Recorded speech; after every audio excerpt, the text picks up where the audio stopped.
I thank you very much, Madam President. Recently, I had the opportunity to meet with a group of religious leaders from Ukraine. They represented multiple Christian denominations plus Islam and Judaism. They spoke of the role faith is playing in resilience and determination that we have seen from the Ukrainian people.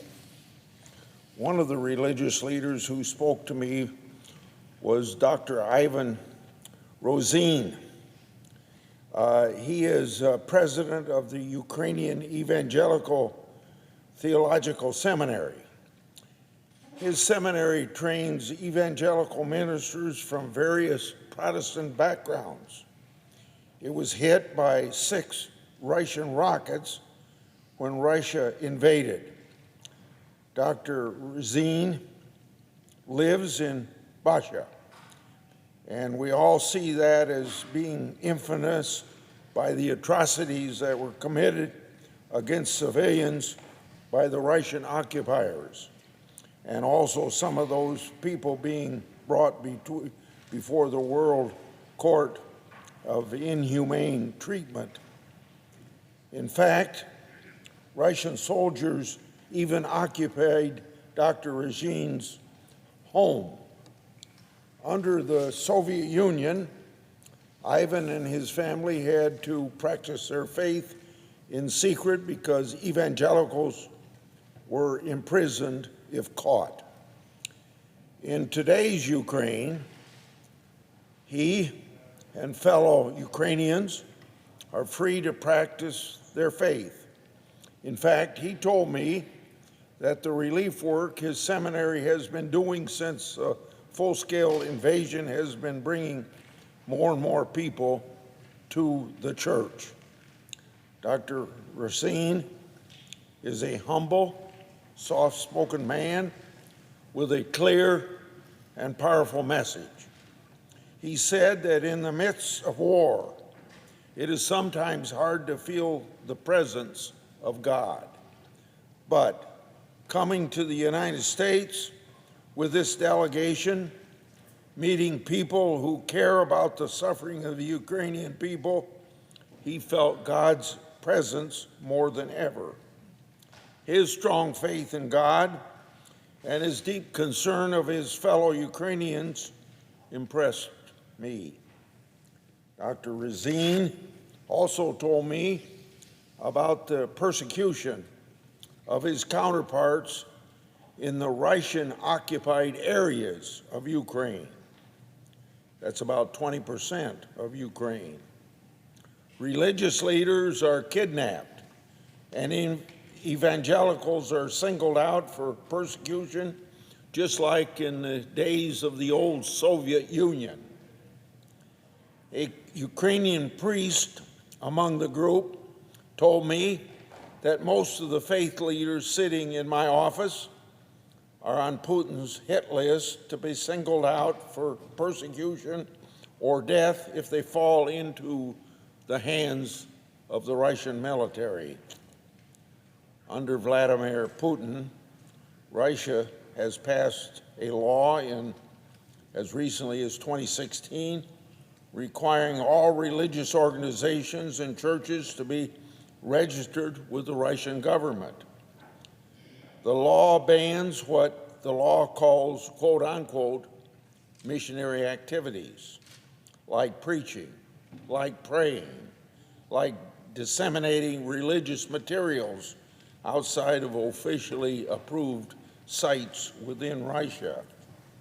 According to a special report by the Institute for the Study of War,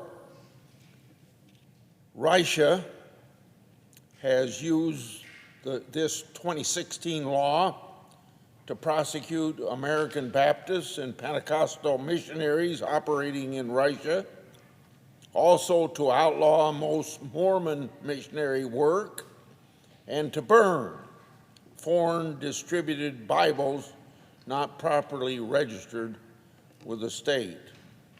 Now, according to this report by the Institute for the Study of War, the Russian state has also prosecuted Seventh-day Adventists, Jehovah's Witnesses, Roman Catholics, Presbyterians, Methodists, Lutherans, and Orthodox groups that are not affiliated with the Russian state. Russia's Prosecutor General's office declared 4 evangelical Christian groups as quote-unquote undesirable organizations as recently as 2021. Now that effectively had banned these organizations from operating within Russia. Russian authorities in the occupied Melitopol raided a Ukrainian evangelical pastor's home in August 2022 and accused the pastor of being associated with the same undesirable organizations that Russian authorities banned in Russia 2021.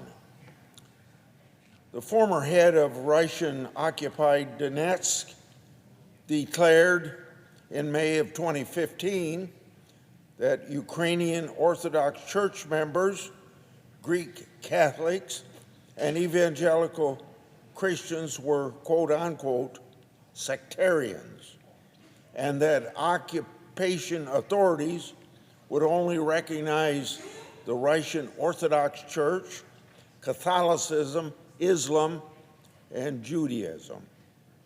The Russian Orthodox Church plays a role in the Russian state that is hard for Americans to understand. And most importantly, with all the killing going on in Ukraine, the head of the Russian Orthodox Church has blessed that war by particularly saying Putin's doing the right thing. Now, in our country, we know under our Constitution, the Founding Fathers prohibited the establishment of a state church and enshrined the right to free exercise of religion in the First Amendment. This was done to allow religion to flourish independent of our government. Now, by contrast, and great contrast, the Russian Orthodox Church has always been not just a state church, but an instrument going back as far as the czars of Russia. Under the Soviet Union, it became an instrument of the KGB, the Russian secret police. In fact, the current patriarch of the Russian Orthodox Church was a KGB agent. And as I've indicated already in these remarks, that individual has blessed this war. And being a KGB agent, it's no wonder he's so close to Putin, who also worked for the KGB. That same Russian patriarch has vocally, as I'm saying again, supported the brutal invasion and told Russian soldiers they will be absolved of all sin should they die in Ukraine military operation. Because the Russian Orthodox Church acts as a tool of the Russian state, many Orthodox churches in Ukraine have joined the restored independent Orthodox Church of Ukraine.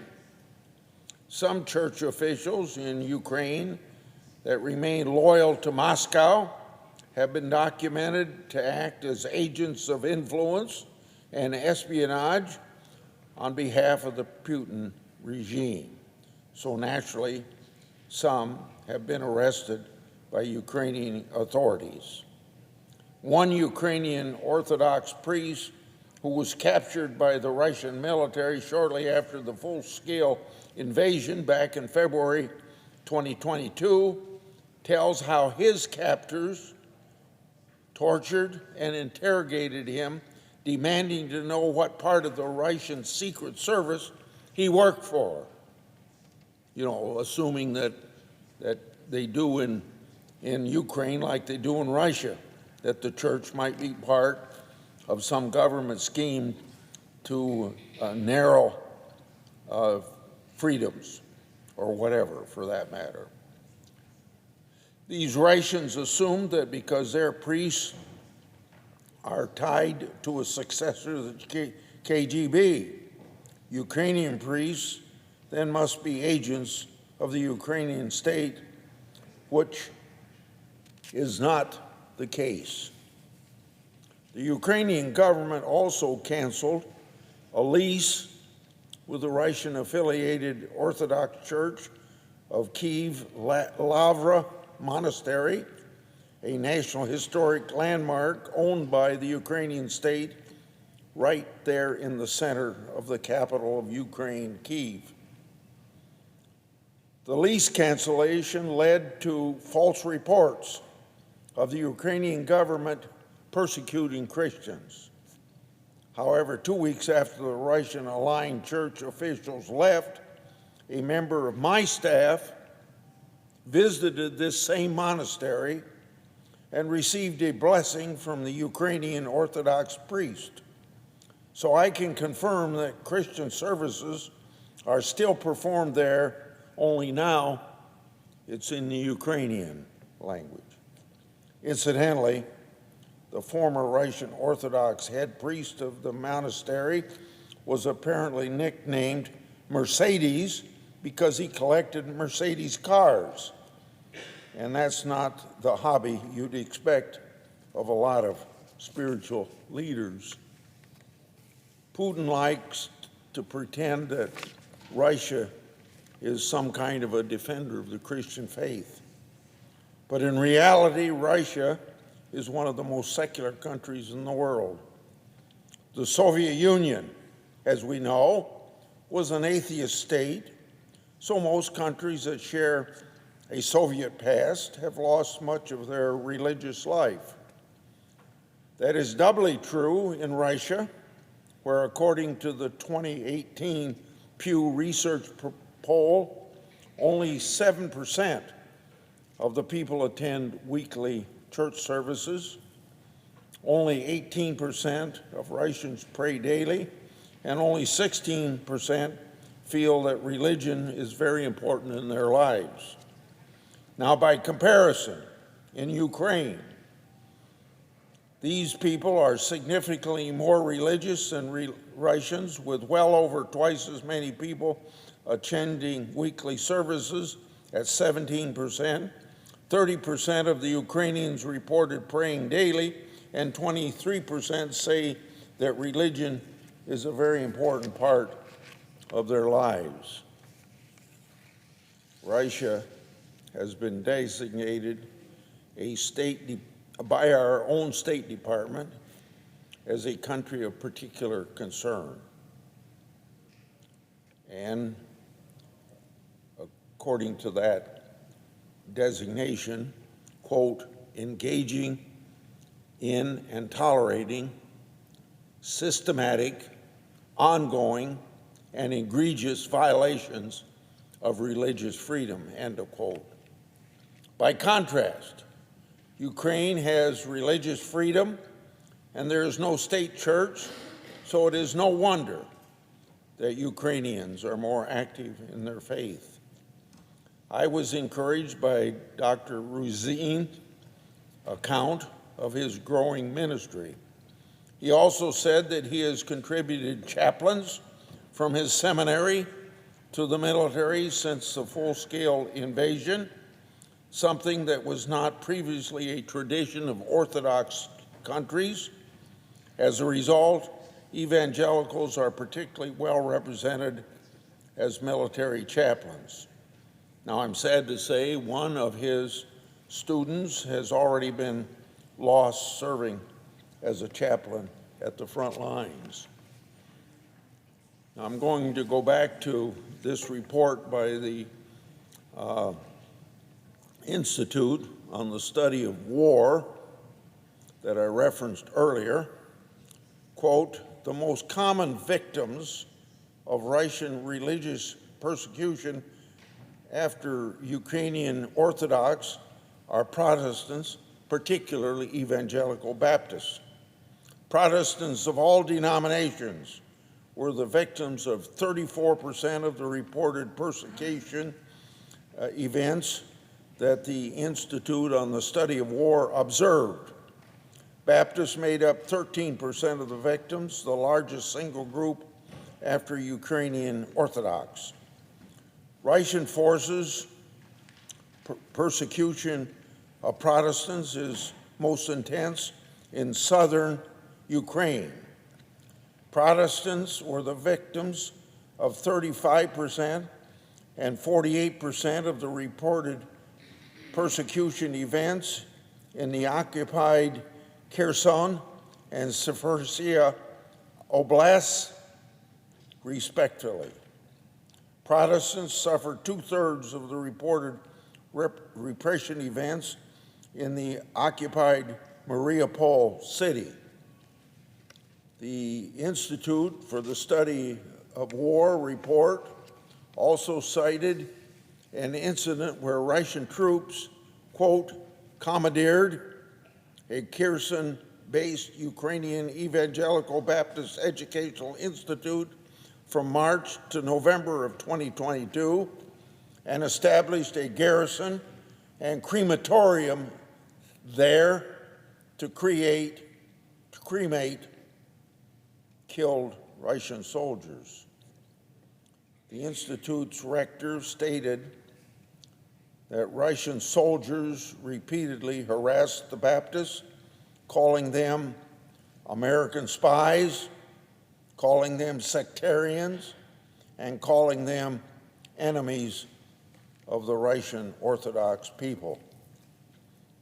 One Russian officer reportedly told workers at the Institute, quote, evangelical believers like you should be completely destroyed.